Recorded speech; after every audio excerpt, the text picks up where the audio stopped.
I think kind of built in this appreciation of what was happening in the rest of the continent. For many, many years, he could not trust anybody else. He himself was Minister of Education. He was really a very special, God-gifted person.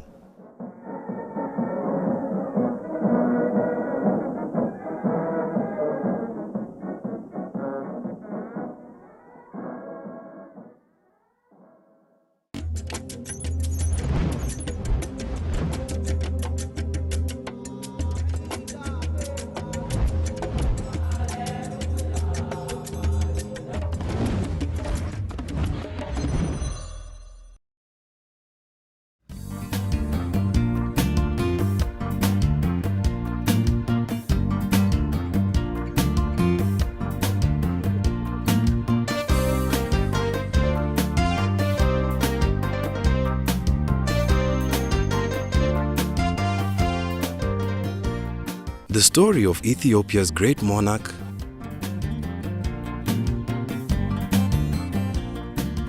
modernizer, and tragic hero Haile Selassie starts in the 1,000-year-old city of Harar.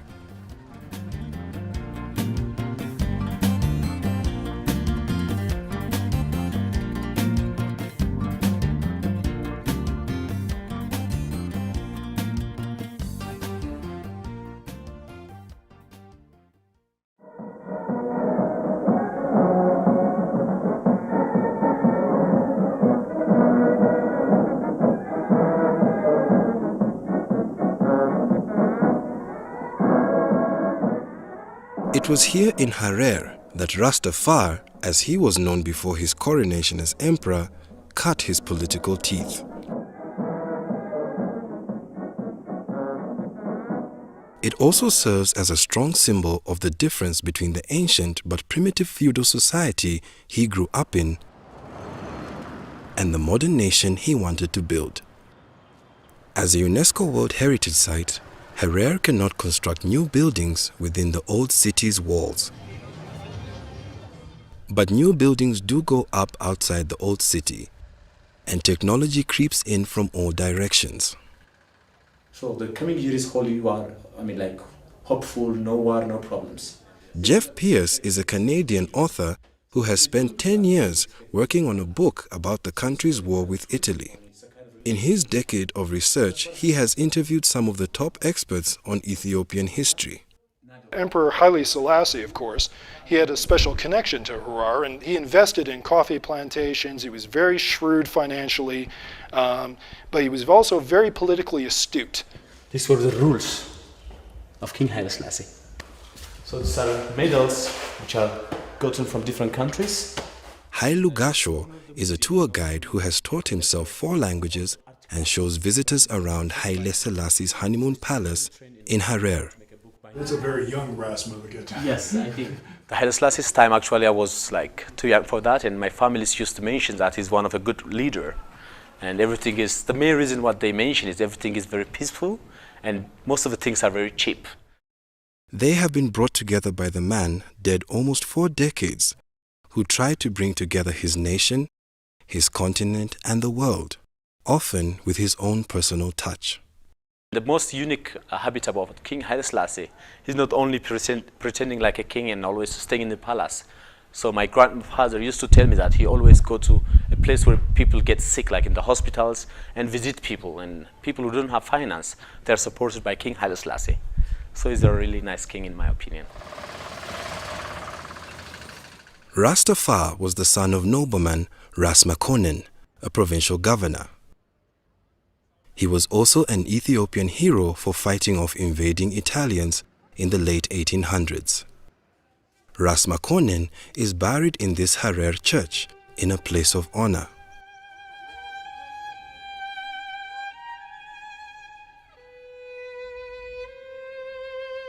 His compatriots who died repelling the Europeans are buried underneath the church.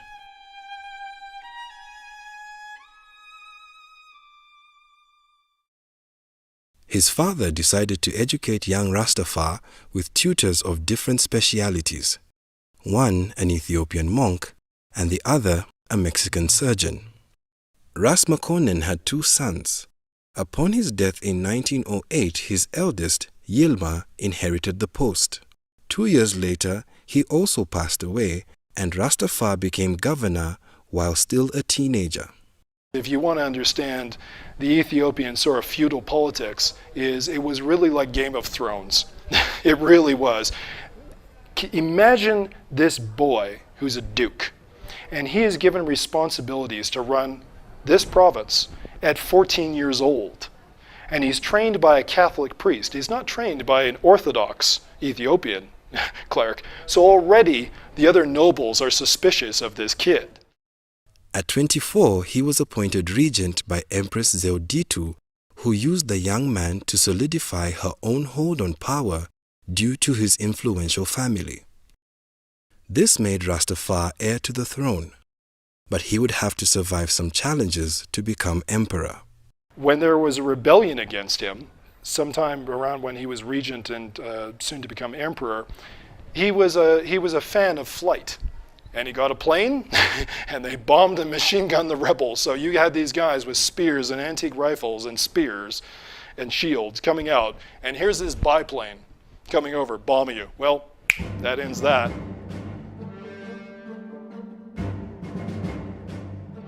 Eventually, the empress passed on, and it was time for him to take the throne. This moved him from Harar through the Ethiopian countryside to the new capital of Addis Ababa. At that time, we couldn't assume the buildings. There are huts, different kinds of huts, and a very big house, maybe one commander of the army. The other low-level commanders, they built their huts around his home, around 11,000 people in Addis Ababa. And there is no road, you see. Nobody can assume that. Therefore, when Haile Selassie came to the power, very big buildings were churches.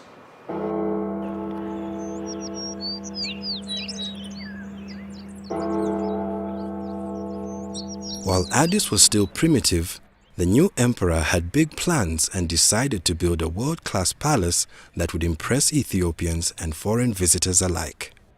This palace also it was built after his coronation in 1934.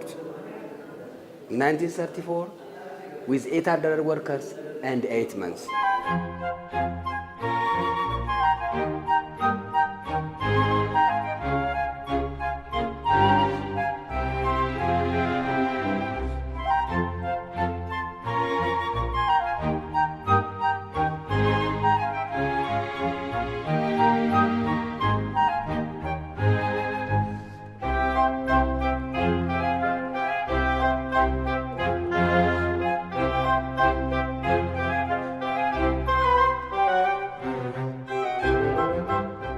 His palace is now part of a museum on the ground of the country's first university, which he himself founded.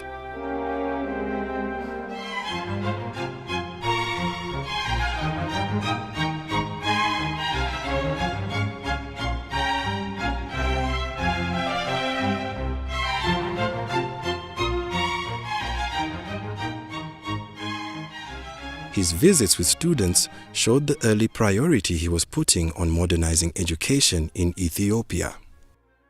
He used to visit many schools throughout the whole Ethiopia. He was encouraging students to learn. He was even giving us incentives by giving a small amount of money. He used to give us sweater and so on and so forth. So he was encouraging us to learn. I grew up in in his family's schools. I started with his grandson's school, and then his son, Ras Makonnen, and then went to his another grandson in person. I had the opportunity once or twice to meet him. Haile Selassie wanted young people who could do more than just read or write, who would become diplomats, scientists, engineers, but he had to start with the basics. I think I must have been 7 or 8 years old, and we lined up to meet him, and that's the first time I saw him. And he gave us 50 cents each. and I value that money. That's the money I used to buy the first pencil and the first writing pad.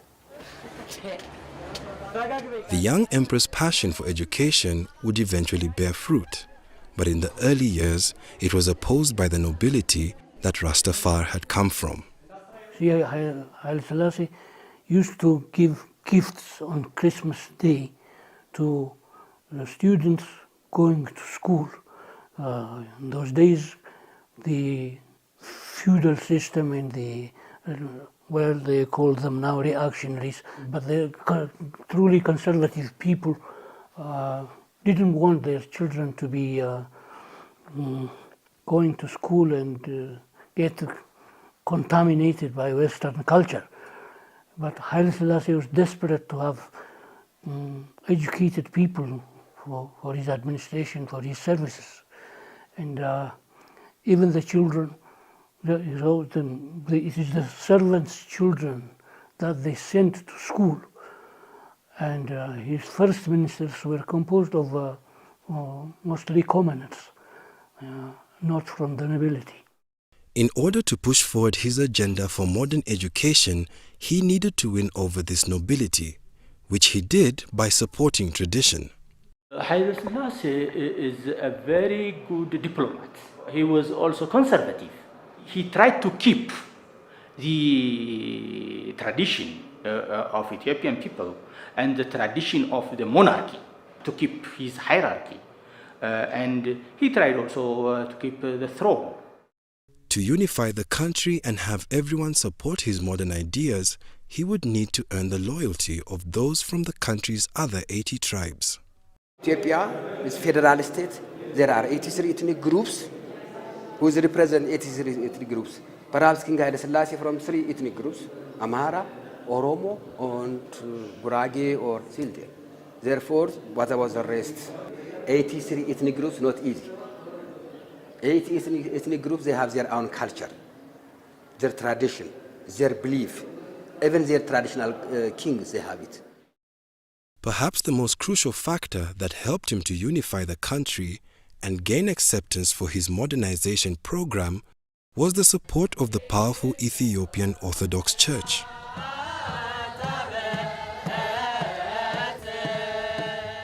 Upon his coronation, he was renamed Haile Selassie, in the Amharic language, Power of the Trinity.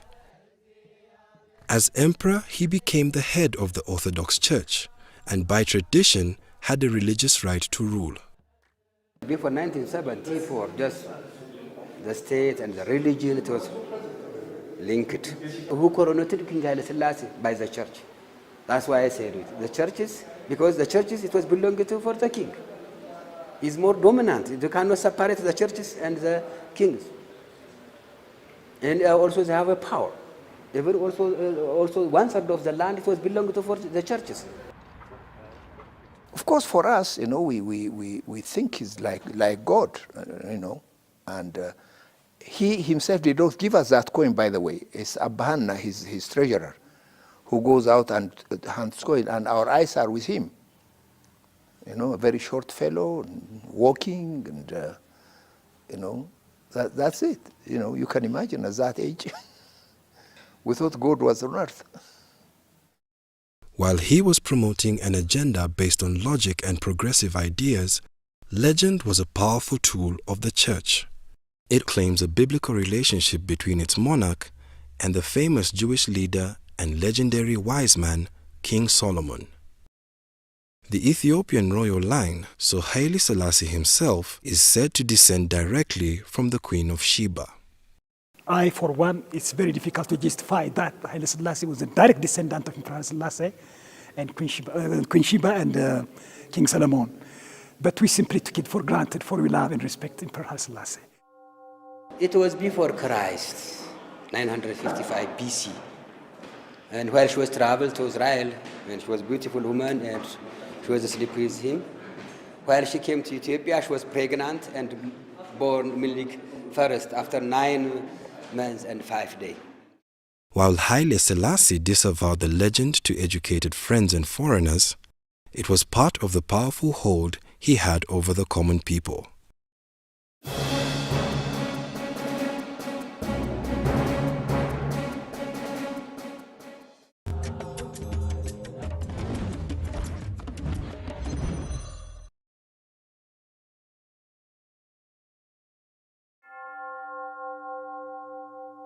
The emperor's religious authority would seem to make it easy to unify the nation.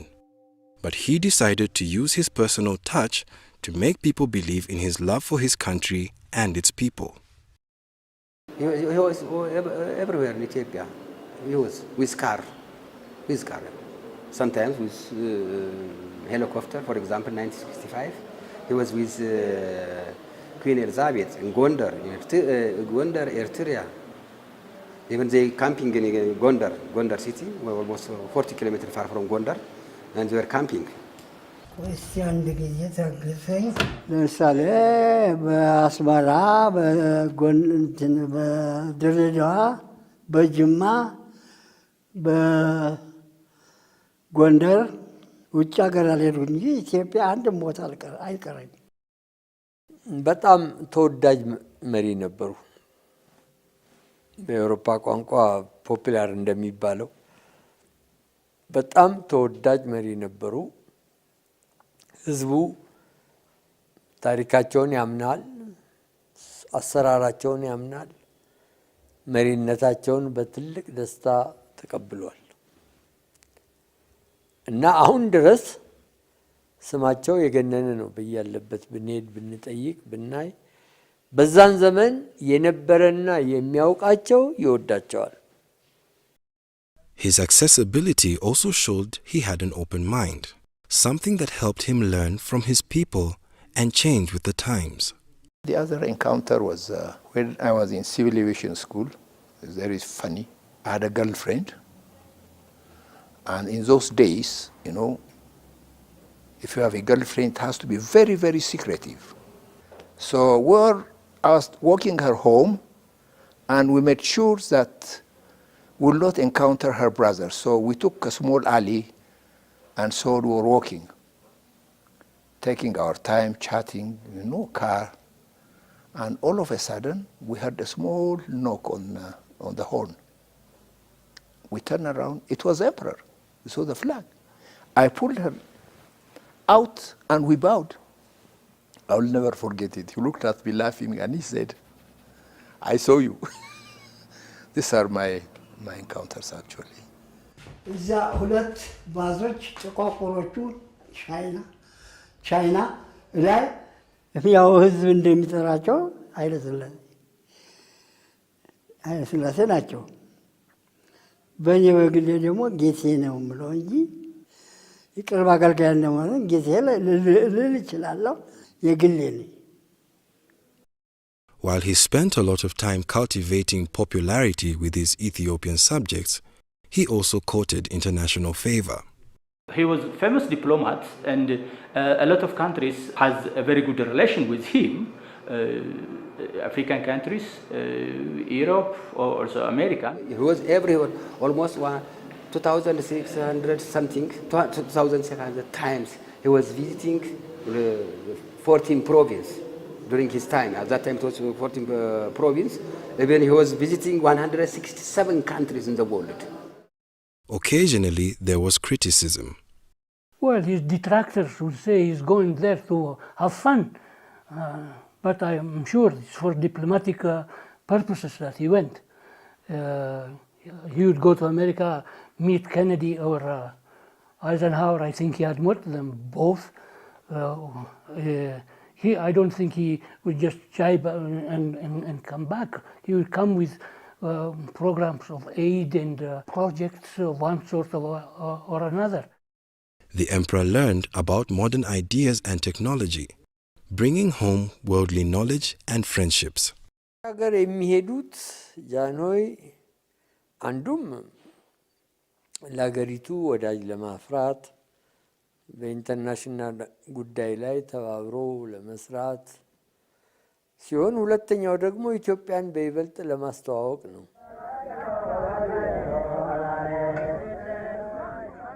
Haile Selassie anticipated globalization, even on the modest scale of the 1930s. In 1923, he signed Ethiopia up to be the first African country to join the League of Nations, the forefather of the United Nations. I decided to come myself to defend the cause of my people before the Council of the League of Nations. I hope that the Council will be good enough to excuse me from reading the whole of my declaration. He saw his country being pulled between the development of an industrialized Europe and its place in its own still wild continent of Africa. He would send young Ethiopians, very talented young intelligentsia, off to the capitals of Europe to get an education, because he recognized that the country had to modernize. His initial choice appeared to be to lean toward Europe. There he mined ideas that would help build ministries, schools, and institutions that were aimed at taking Ethiopia from a primitive feudal state to a modern nation. ቀዳማዊ ሥላሴ አመራራቸው አስተዳደራቸው የተመሰረተው ኢትዮጵያን በዘመናዊ ስልጣኔ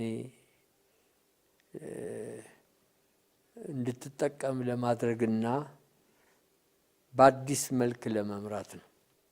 In 1931, he became the first absolute ruler to voluntarily write a constitution, which established a judicial system while still keeping most of the power of government in the emperor's hands. Until 1974, he shows different kinds of developments in the country. We couldn't deny these kinds of changes. The first constitution written in his monarchy time. The second constitution also improved by his power time.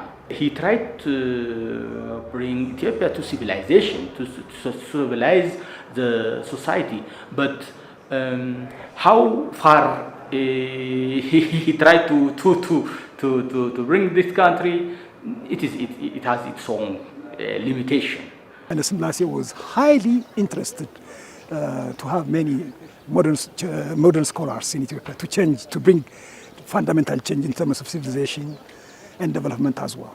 His early efforts to modernize his country through education had only 6 years to progress before tragedy struck. In 1936, fascist Italy decided once again to be the first European colonizers of Ethiopia.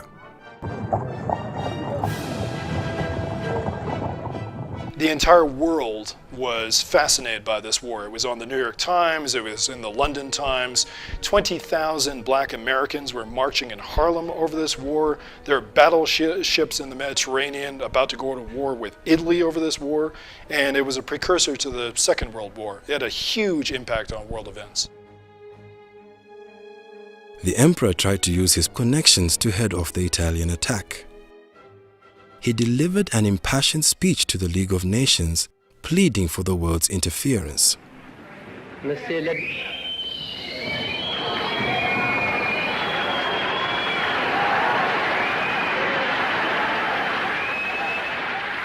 The jeers of fascists in the gallery did not stop him. I am here to claim justice, he said. What reply shall I take back to my people? So, said the emperor, it is us today, it will be you tomorrow. ቀዳማዊ ሥላሴ በዚያ ቦታ ሄደው ራሳቸው የኢትዮጵያ ሕዝብ ከሕግ ውጪ በጥጋበኛ ዲክታተር ምን ያህል ግፍ እንደተፈጸመበት በሚገባ አስረድተዋል። አንድ ንጉሠ ነገሥት ወይም አንድ መሪ በዚያን ዘመን ሄዶ በሊግ ኦፍ ኔሽን ፎረም ላይ ወይም ሸንጎ ላይ አቤቱታ ያቀረበ ከሳቸው በፊት የለም። Our emperor also made a very remarkable and prophetic speech. He said to them, "It is we today and you tomorrow." After which all the Europeans had fallen under the strongest and brutal heel of Hitler. So it was a kind of prophecy that had already taken place. His eloquence, moral authority, and logic fell on deaf ears. Despite the League's refusal to intervene, he continued to hope that the strength of his people and the righteousness of their position would defeat the Italians. It is good that you are here to record this picture of me in my palace garden at Addis Ababa. People who see this throughout the world will realize that even in the 20th century, with faith, courage, and a just cause, David will still beat Goliath. The Italians hit Harar, his youthful stronghold. Mussolini's planes bombed this city. They wiped out the oldest mosque in Africa, and few people know about it, but there was no military installations here. They just decided, let's scare the living daylights out of the Hararis. And Emperor Haile Selassie, of course, he had a special connection to Harar, and he was very hurt, but he was very emotionally moved by the plight of the people here. Eventually, the Italians took the capital, burning his palace and shocking Ethiopians with their targets. They killed more than 300 priests and monks. It retarded the country. The Italians under Mussolini massacred an entire generation that could have led this country into the 20th and 21st century.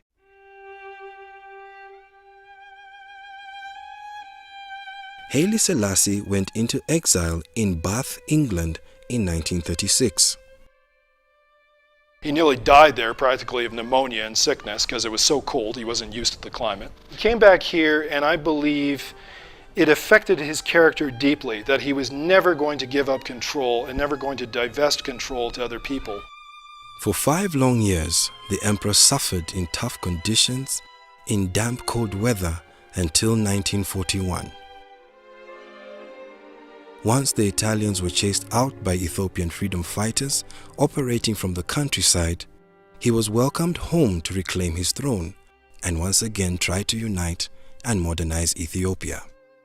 We had the most difficult time with him when the Italian invasion, for example. Ethiopia has never been invaded by any enemy. It's been always free land, the freedom fighter, and its people defended their country. 5 years was his time. And he was lucky enough to actually regain the freedom and helped many of the African nations to get their freedom too. And so he was really a very special, God-gifted person. But his time away from home had given him some valuable perspective, and he would return with a plan on how to build a new Ethiopia and how to try and empower Africa so it could look after its own.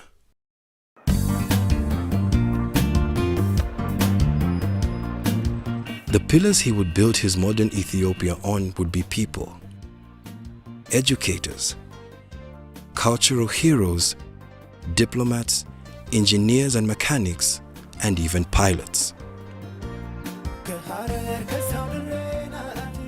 To try and connect Africans, he would build an airline and use his wisdom, charm, and diplomatic experience to move Africa forward toward an era of independence and unity.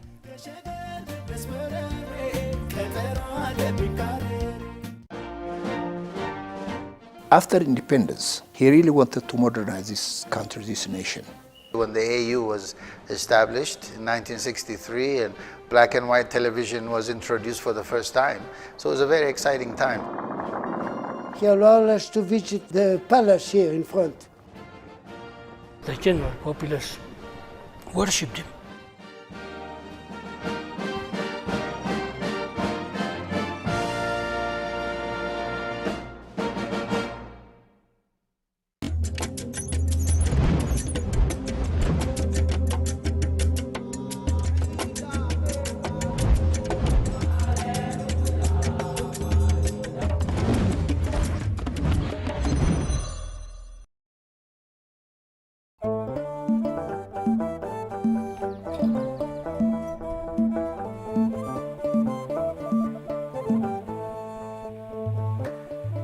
Haile Selassie's drive to modernize Ethiopia restarted with urgency after the Italian occupation ended and he was back in Addis Ababa.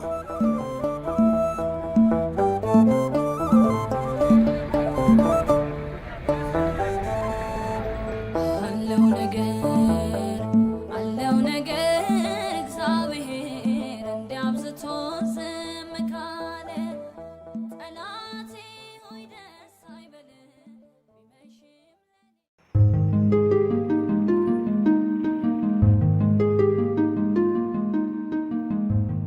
emperor's first order of business was to create an educated class of young people who could power his country forward with their intelligence and ability to adapt to new ideas in a rapidly developing world.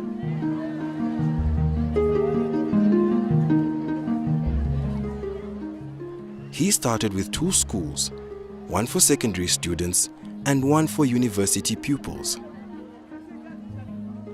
He made education his priority. As a matter of fact, for many, many years, he could not trust anybody else. He himself was Minister of Education. For many years. He took it in, I tell you, this is why he used to come in every boarding school. He was like our father, bring fruits and so on. እና በትምህርት በኩል በተለይም ራሳቸው ከ20 ዓመታት በላይ የትምህርት ሚኒስትርነቱን ስልጣን ይዘው አገሩን ይመሩ ስለነበረ ትምህርት ሚኒስቴርን ይመሩ ስለነበረ ብዙ የትምህርት ወጣቶች አፍርተዋል። Today there are hundreds of secondary schools throughout the nation and over 150 colleges or universities. So this was really something that in different subjects he was always interested in seeing, helping people and education and so on. He was the Minister of Education himself to educate all of us actually, to bring us to this level, unless we forget whatever he has done. So they are his products, I would say. From 1855 up to 1974, yes? This is the modern history of Ethiopia. Is that clear? Haile Selassie's crusade to create a brilliant team of young achievers helped steer his nation to where it is now. Modern education is his legacy. The other thing is that not just education, but excellence in education.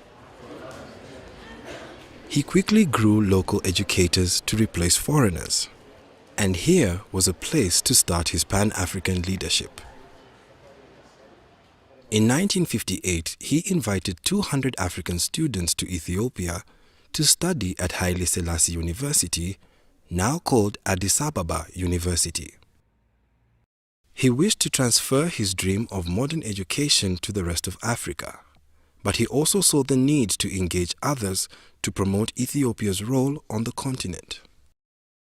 By bringing European diplomats, scholars and tourists to Ethiopia, he also saw a way to increase his countrymen's exposure to new ideas and develop international trade partners.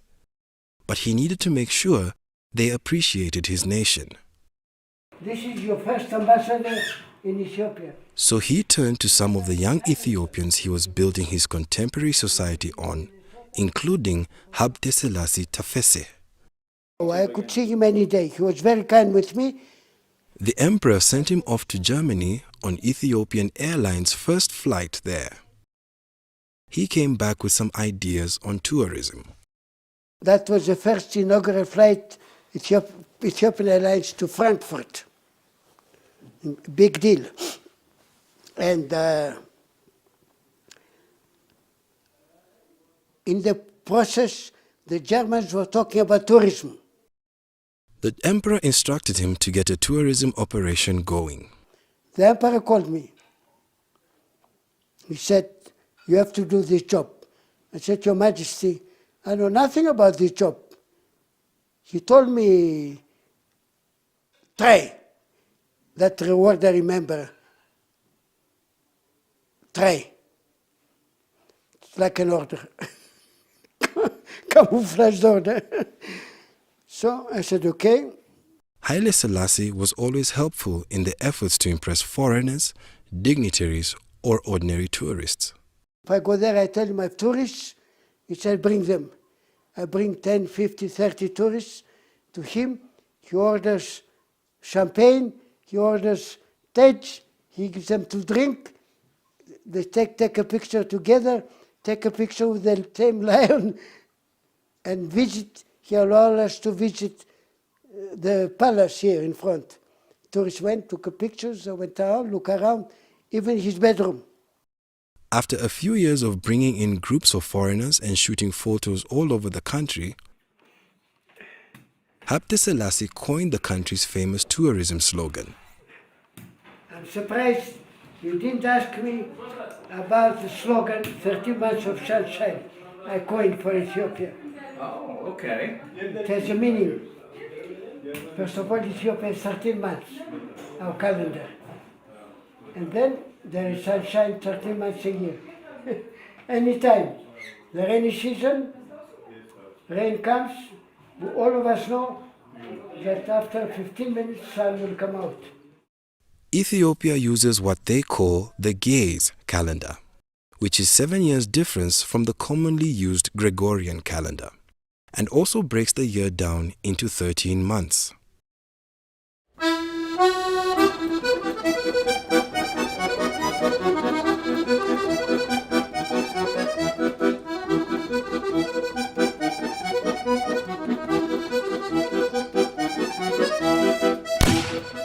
Another area that enjoyed the emperor's personal touch was culture, and in particular, theater.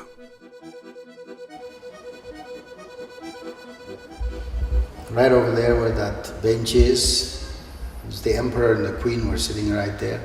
Actor Haimanot Alemu remembers when he was 9 years old and the emperor came to see a play at his school. He had come to see a play, and he brought the queen, and they both sat sort of where you are now, and the play was Molière's The Miser. Excellent actor, Makone Dori was so good, and so I sat there, and half the time I wasn't watching the play, I was watching the emperor, and I saw the play. It looked simple, it looked like a simple thing to do on stage, enough to bring an emperor to our school, and that's when I decided that I want to be an actor, and never changed my mind since. Haimanot's career blossomed with encouragement from the emperor and the occasional scolding. The emperor came, and I played the Italian collaborator, which is a character everybody loved to hate, and I have a very bad monologue where I really slam Ethiopia and Ethiopians, and he walked out of the theater and went to the palace. Then the three actors and the playwright were called to the palace and were given a dressing down. He was really upset.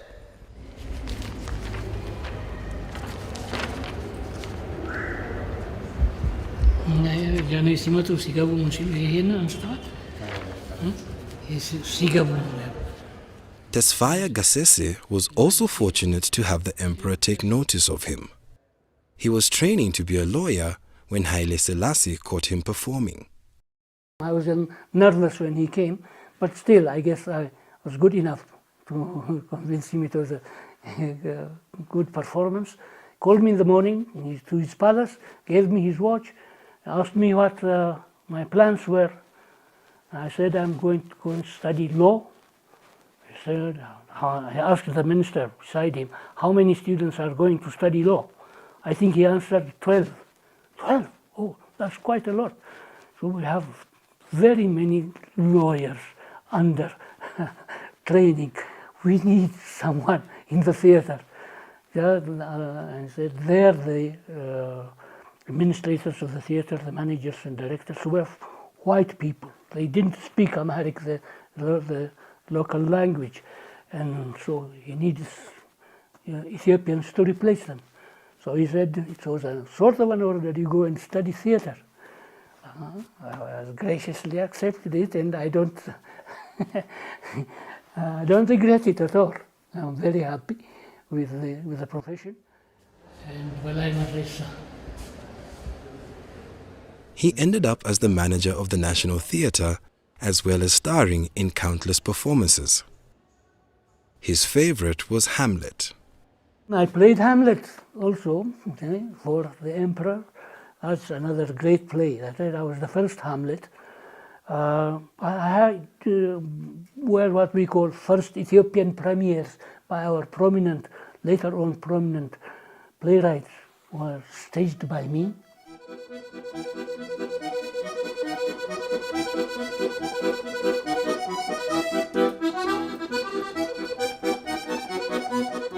Haile Selassie stayed interested in Ethiopian theatre throughout his life. See, after him, that's what we missed. There were no leaders on, to see our productions.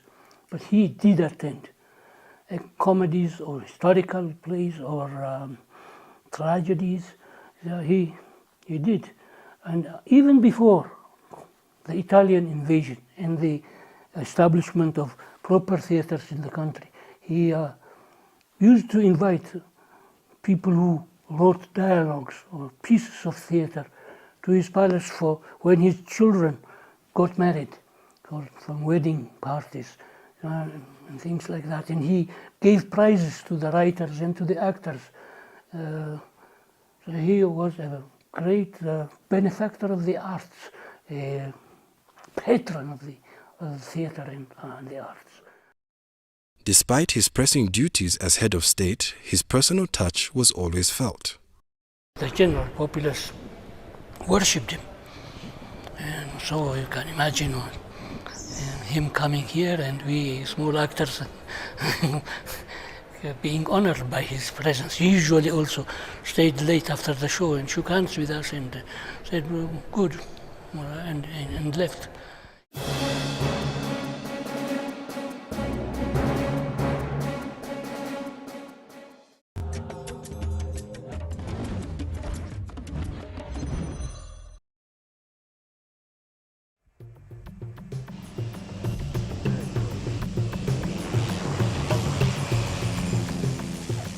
After Ethiopia suffered at the hands of the Italian Air Force during the 1930s occupation, one might guess that the emperor might have wanted one of his own for defensive purposes.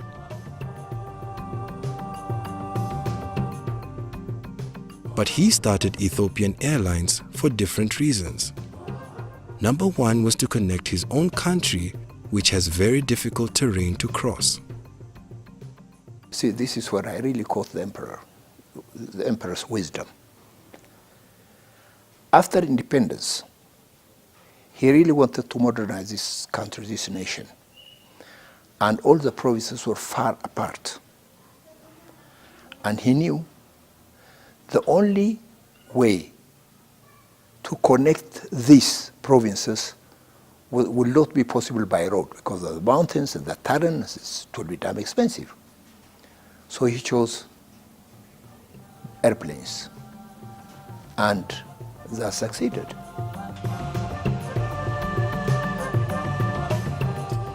He also saw the airline as a way to link Africa with Ethiopia as its center. ጃንሆይም በስልጣን በነበሩበት ዘመን ለዚህ ለኢትዮጵያ አየር መንገድ ልዩ ትኩረት ሰጥተው ልዩ ክትትል እያደረጉ በየጊዜው የሚለማበትን እና የሚሻሻልበትን መንገድ ከፍተውለታል። And that really put the nation together. And gradually we wanted to extend this to the rest of Africa. And also we were very, very sure in the planning that since we are far apart from the rest of the world, we have to be independent. So we started our maintenance right away. While the early days at Ethiopian Airlines were tough financially, the effort paid off in more ways than one. The OA was started. There was no other flight than us connecting the nation. And I remember, I forgot the date now, IATA came up. But before IATA, every airline used to pay the tickets he wants to sell, for whatever price he wants to quote. Then IATA came, prices were regulated. All major airlines of the world were broke. Ethiopian Airlines made money.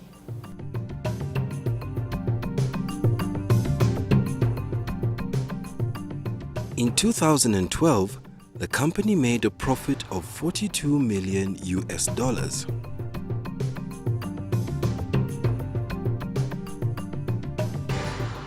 Connected to the rest of the world and Africa by air, Haile Selassie now became Africa's biggest champion, uniting the continent through the Organization of African Unity, or OAU. እኛ አፍሪካውያን በአሁኑ ጊዜ በዓለም ላይ የተለየ ስፍራ ይዘናል። He wanted to move the continent forward in terms of trade and security to help everyone progress.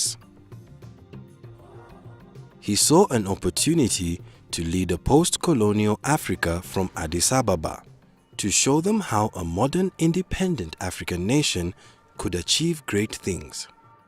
Ethiopia has never been occupied, by the way. For 5 years, Italians say we are their colonies, but they were able to monitor only the towns. All the other countryside was controlled by the freedom fighters, Arbenyot you call them. And because of that, because our independence for centuries, we felt responsible to lead the rest of Africans, to come to that standard. Because they are new. They do not have actual governments like us in history. There were 33 leaders of the African nations, which are united for the first time. And this was his luck. And he's regarded as the father of the other African nations as well. Many of Africa's independence leaders went to the emperor for inspiration, advice, and even material support.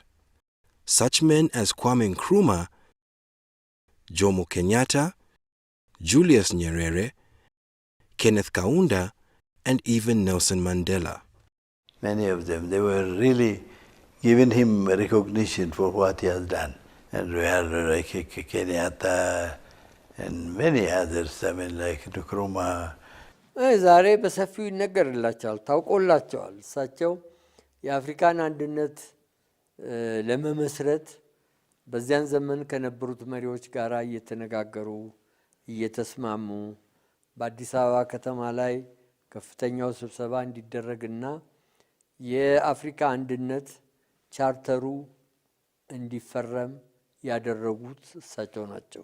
We had a good appreciation about Pan-Africanism, and eventually when the AU was established in 1963 and black and white television was introduced for the first time, so it was a very exciting time. So it was, the emperor, I think, kind of built in this appreciation of what was happening in the rest of the continent in our young minds.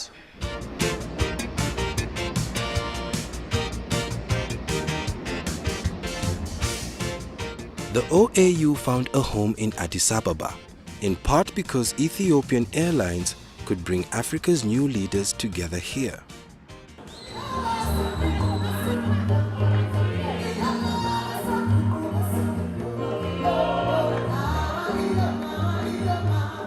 Having just celebrated its 50th anniversary and now called the African Union, the organization boasts many achievements. Achievements that would make the emperor proud. They include ending white minority rule in southern African nations, helping to create a new nation in South Sudan, and promoting stability in Somalia. Haile Selassie took a personal interest in promoting peace between African neighbors. His airline would prove to be crucial to his ability to go to flashpoints where his diplomatic skills would achieve dramatic results. I remember one incident, I think 1965, 66, I'm not sure of the date. Two nations were at the brink of war. Morocco and Algeria, I think. They had their troops, they are all ready. The emperor went there to the front line. We took him with the 720B. And I remember there was no jet start, a car that used the pressure to start the engine. So until the emperor negotiated, we kept one engine running for 6 hours. And we brought peace. That's what he did. Everywhere there is a problem, he used to go there with venture. And that continued, and that was what brought Africa really to what it is.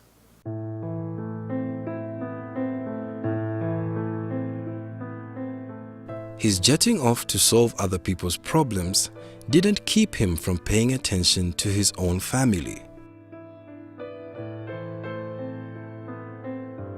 With 6 children from his wife, Queen Menen, Haile Selassie had a large family to be concerned about. He wrote about how he handled his families, how he related with his wife, and their different social advice. Based on that advice, he wrote to his son. This is my dear wife with Anos, with her grandfather, Majesty Selassie. Various family members held positions in provincial governments, such as his grandson-in-law, Prince Mengesha Seyum. He was a far-sighted person, and it was very easy for him to understand us whenever we brought problems. Of course, as a minister, I was one who was very near to His Majesty. But he didn't let his relatives take outsized positions in his administration or lineup of advisors. His የራሳ ቤተሰቦቻቸው በስራ ጉዳይ አይገቡም።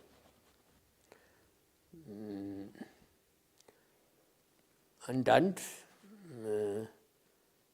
ስራ ላይ የተካፈሉ ይኖራሉ። ነገር ግን እኔ ጃኖይ ዘመድ ነኝ፣ እኔ ጃኖይ ልጅ ቤተሰብ ነኝ ብሎ በአንዳንድ ሀገሮች እንደታየው ስልጣን አልታየም። He was worried about his wife's health, but as far as I know from that letter, their relation was very good.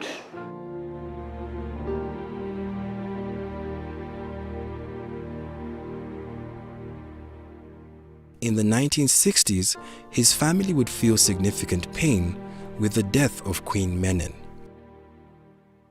It was a loss that the emperor would feel at home every day. Aware of his own mortality, he kept a thorough exercise regime and a consistent diet. He had an exercise, he had some weightlifting, everything. He was in good shape. ጠዋትም ያው ልክ 2 ሰዓት ይነሳሉ፣ ቁርስ ይቀምሳሉ፣ ጁስ ጧት ጭማቂ ጁስ ይወስዳሉ። በቃ ከዛ ቁርስ በሉ፣ ችንታል ጦስታል ዳቦ ተጠብሳ ያችን ቅጭቅጭ ያደረጉ ቡና ወተጠጡ በቃ። Perhaps at this time he was too focused on building industries and relations with his neighbors. He didn't hear the drumbeat of socialism's growing popularity across the world, in Africa and at home. Ethiopia's land titles still largely belonged to the nobility, and students wanted that changed. And a new socialist movement called the Derg eventually seized power and changed the system. Even many of the emperor's supporters were jubilant when land reform was realized. The feudal system controlled all the land, 3,000 gashas, and they're not working on it. Sit here. So we're eager to see that. In fact, there was a demonstration way back, the University College. Meret Larashu was a slogan. Let land go to the tiller. Although I had a lot of land, I lost 3 gashas of land. But I want it gone, because I'm not there, I'm not farming. So when the Derg came and announced that one, me and my brother-in-law, 8 hours we have been jumping around Addis Ababa, being happy, because that was justice. It must have stopped there. But things continued. You know, we're not politicians, we're just, that was the idea, being fair. But the new regime would target the monarchy. We knew that they arrested him. He was somewhere around us, because they kept records there. They brought all the records, they looked, nothing, my name, nothing I got. I will not be alive now to talk to you. Haile Selassie's family members either fled or were jailed, as many were associated with his regime. My wife and my mother-in-law and Princess Saragdao, the other princesses who were the 4 sisters of my wife. My wife was caught, and I went to Sudan instead. And so I became the freedom fighter there. And while the other families have been detained here for 14 years. I was 8 years in prison with 56 counts. And stayed 8 years there. The first few days, they came in, they said, we'll judge you according to a law.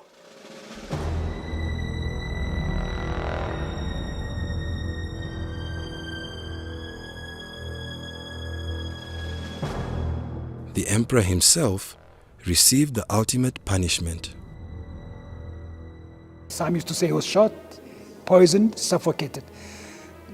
But we don't have any confirmation concerning the way how he died. በክብር ተመያዝና በክብር ተመንከባከብ በተቀረ አንድ ቀን እንደ ዝቅተኛ ሰው እንኳ ያዩኝ በክብር የተያዝኩ ሰው ነው። Haile Selassie's greatest sin, his greatest mistake, was living too long. When the current regime eventually overthrew the Derg in 1991, Haile Selassie's body was eventually discovered in a basement and was enshrined in the National Cathedral in a tomb next to his wife, Queen Menen.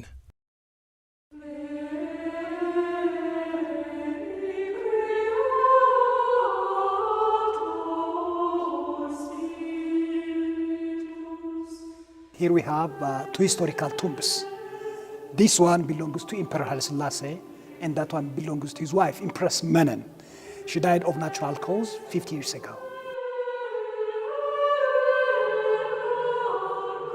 Gone but not forgotten, people will continue to look back on the remarkable life of Ethiopia's modern emperor.